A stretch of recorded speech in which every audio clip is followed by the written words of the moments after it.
Hello guys, my name is Mustafa. Bugün bundan bahsetmeyeceğim.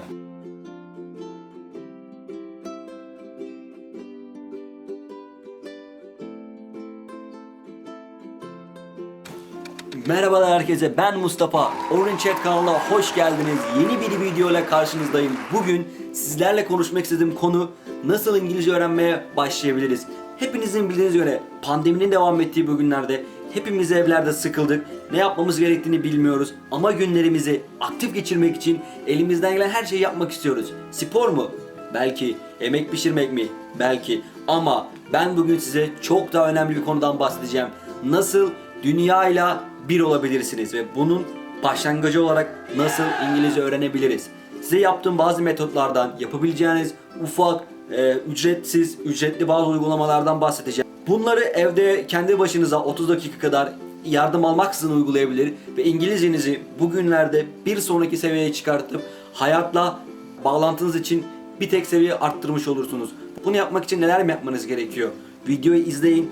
Umarım bu video sizin için yararlı olur. Umarım bildiklerimi size aktarabilirim. Tekrardan hoş geldiniz. Videoda görüşürüz. Öncelikle ben kimim? Ben neden İngilizce biliyorum ve neden İngilizceyi size öğretmek istiyorum? Ben öğretmen değilim. Kesinlikle. Ben sadece insanlara yararlı olmak için bu videoyu çekiyorum. Umarım size de yararlı olabilirim. Bazı insanlar diyor, ya tabi evet sen güzel bir okula gitmişsin, İngilizce öğrenmişsin, biz bunun gibi şanslı olamıyoruz. Hayır, ben de sizin gibi sıfırdım. Benim gibi sıfır olabilirsiniz. Bu sizi korkutmasın. Bu sizi daha da çok alevlendirsin. Eğer ben başardıysam siz de başarabilirsiniz. Ben endüstri mühendisi mezunuyum. 9 Eylül endüstri mühendisi mezunuyum. Ve gördüğüm çoğu ders kaynak İngilizceydi. Bu ne demek oluyor? Benim İngilizce bilmem ve derslerimi geçmem gerekiyordu. Bu şekilde benim sıfırdan bir İngilizce eğitim almam gerekiyordu. Hazırlıkla bu eğitime başladım. Ama dediğim gibi sıfırdım. Belli bir seviye İngilizce eğitim almam gerekiyordu. Bunu nasıl başardım? İlk önce kendime inandım. Kendine inanmadan hiçbir şey olmuyor arkadaşlar. Amaçlarınızı ve hedeflerinizi belirlemeniz gerekiyor. Neden İngilizce öğrenmek istiyorsunuz? Okul için, iş için, ailem için, gezmek için. Bunu kafanıza belirlemeniz gerekiyor. Sizi hedefinize ulaştıracak en önemli şey inancınız ve bu inanç uğruna çalıştığınız çabadır. Çaba olmadan kazanç olmaz. İngilizce de böyle bir şey. Bir evi inşa etmek istiyorsanız temeli, harcı, ustasına hepsine yatırım yapmalısınız. İngilizce için de gramerine, readingine, speakingine, vocabulary'sine ayrı ayrı yatırım yapmalısınız. Bu yatırımlar size bir süre sonra yeni bir dil olarak geri gelecek. Dil öğrenmek ufkunuzu genişletecek. İnsanlarla iletişiminizi geliştirecek.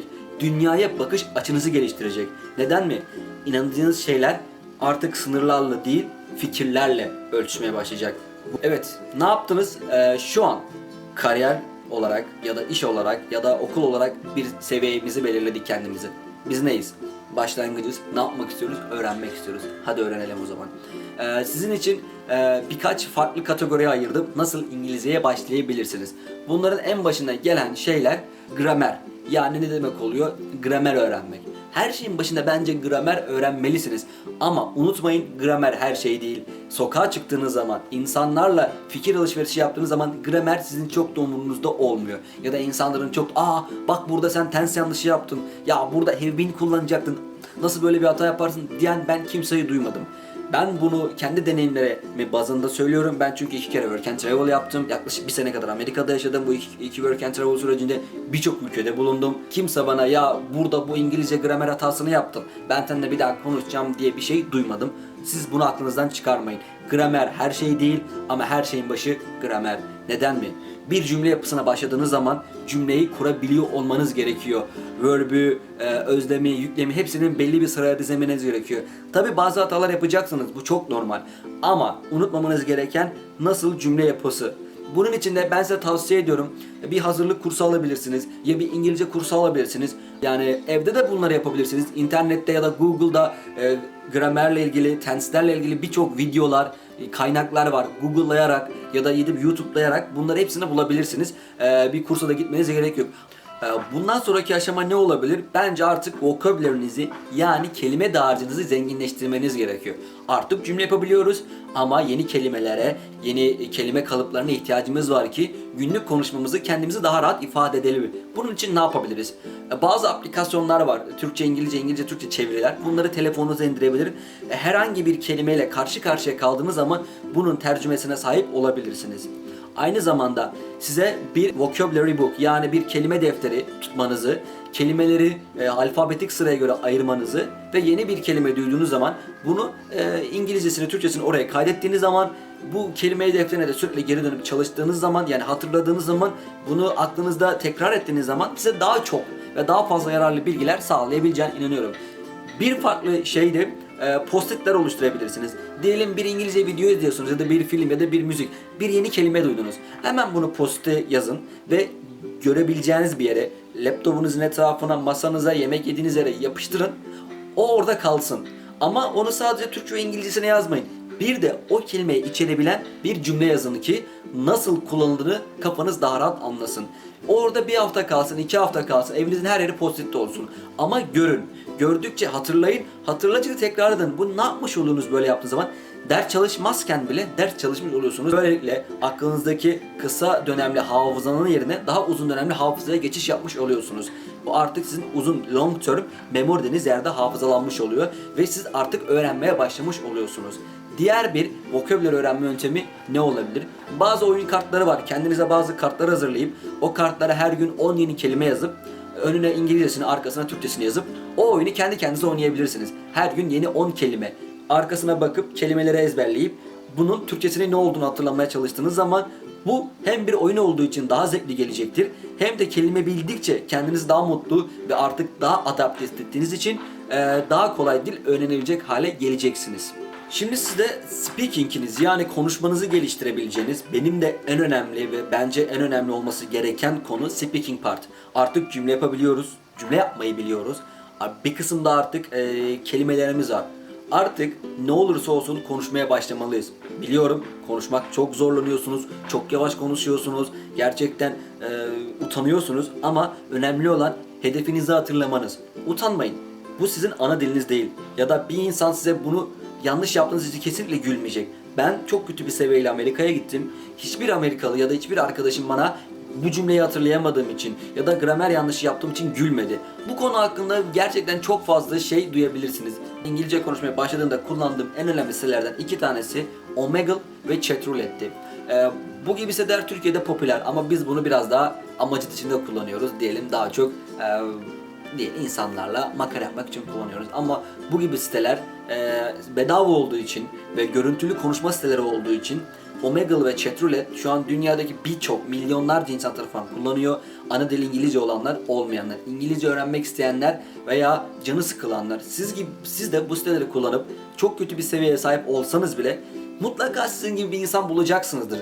Amacın orada mükemmel İngilizce konuşmak değil. Amacımız ilk aşamada bizim utanç seviyemizi aşağı çekmemiz, yani yanlış yaptığımız zaman ya da yanlıştan korkmamızın bir tamamen saçmalık olduğunu kendimize kanıtlayabilmemiz. Bunu kendimize kanıtladığınız zaman yaptığınız çok büyük bir hata da olsa, anlamı çok farklı bir yere de gitse artık o cümleyi tekrar düşünüp tekrar kurabilir ve karşı taraftan özür dileyip yanlış yaptığınızı belirttiğiniz zaman hiçbir şey olmadığını kendinize inandıracaksınız. Yani bu siteler ilk aşamada utançlığımızı gidermek için, ondan sonra da hatalarımızı görüp kendimize çekidüzen verip daha doğru bir cümle, daha doğru bir konuşma yakalayabilmemizi sağlayacak. Bunun gibi diğer aplikasyonlar ne olabilir? Paralı ya da telefonunuza indirebileceğiniz, hepinizin bildiği bir Cambly, iTalk, Tandem gibi uygulamalarla yabancı hocalara ya da yabancı insanlara bağlanıp pratik yapabilirsiniz. Ama dediğim gibi ilk aşamada bu pratikler, kelime dağarcığınız az olduğu için sizi biraz yavaşlatacaktır. Sizin için benim tavsiyem Omegle ya da Chatroulette gibi sitelere bağlanıp buralarda daha çok yavaş yavaş kendinizi geliştirdikten sonra bir seviyeden sonra Cambly, iTalk, Tandem gibi uygulamalarla kendinizi bir tık seviyede atlatabilirsiniz. Bunun yanında başka neler yapabilirsiniz? Belki etrafınızdaki insanlarla speaking yapabilirsiniz. Ya da İngilizce bilip size yararlı olacak arkadaşlarınızla 2 haftada bir onlara bir kahve ısmarlayıp yarım saat, 1 saat onlarla İngilizce konuşmak istediğinizden bahsedebilirsiniz. Bence hiçbir arkadaşınız hayır demeyecektir. Speaking gerçekten hem utançınızı gidermek için hem de İngilizceyi öğrendim, İngilizceyi konuşabiliyorum demeniz için en önemli şeylerden bir tanesi. Gramer olarak bilebilirsiniz ama konuşamadığınız sürece size kimse İngilizce biliyor diyemez. Size bahsetmek istediğim diğer bir tip de, yani ipucuyla telefon, laptop gibi kullandığınız mobil uygulamaları, mobil cihazların orijinal dilini İngilizceye çevirmeniz. Böylelikle hiç çalışmıyor olmakla beraber yeni bir kelime, yeni bir vokabüleri öğrenme şansınız olacaktır.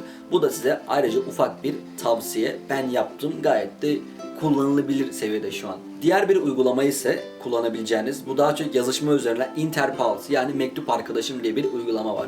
Interpulse sayesinde dünyanın her yerinden herhangi bir dil aracılığıyla herhangi bir insana bağlanabiliyorsunuz ve sadece mesajlaşıyorsunuz. Yani gramerinizi ya da o utançlığınızı gidermek istiyorsanız gramer misteklerinizi buralarda kendinize daha uygun bir platform sağlayabilirsiniz. İlk aşamada Interpulse benim kullanmış olduğum, uzun süre kullanmış olduğum bir uygulamaydı. Gerçekten de memnun kaldım. Kendinizi İngilizceye adapte edebilmeniz için diziler, filmler ya da müziklerle kulağınızı bu dile alıştırabilirsiniz.